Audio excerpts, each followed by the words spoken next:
So I'm trying to remedy the issue with this OneNote button in these notebooks. So I'll give you a sense of what we're looking at here. I'm in my MYP classes. I have a grade 10 math class.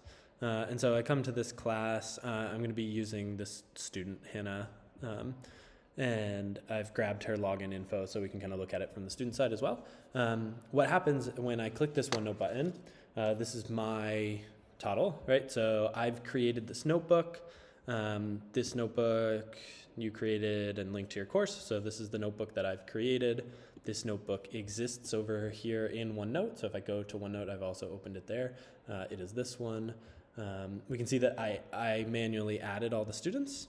That's why their names appear here. And so I did that. I used this button to add the students and added them, and that worked and functioned. And they are all in here. And for example, if I click something like share, we can see like their names here, right? So I can manage access. I see all the students I added. They do have access to it. They can view this notebook. I have a couple of other teachers who are the owners. That functionality worked, where I could add and remove students or add and remove teachers. All of that was good.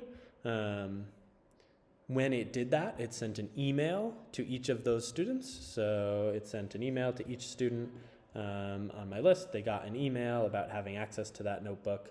And they could even click that email and open up the OneNote themselves. So they could click that email link that they got, open up the OneNote and see it, and it functions. The issue is when, for example, this is my OneNote. When I click OneNote, I have the kind of teacher settings of like adding and whatever.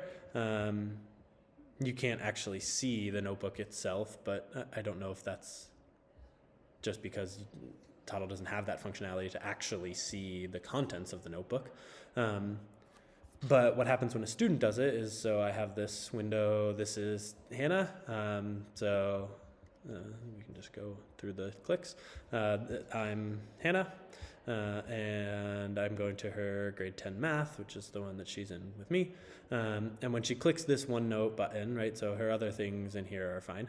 When she clicks this OneNote button, this is the symbol it gets, right? And this is true for every student. So haven't really figured out why it's doing this. I've done a lot of try to workarounds on Microsoft's end to figure it out. But it doesn't seem to be a Microsoft issue because the students have access. The students could click that link to that email that they got, open up the OneNote, open OneNote in the Microsoft program, and it works. Where it does not work is the connection through here. And so this OneNote button doesn't seem to be functioning in the way that it's designed to. And so wondering if there is a solution to that.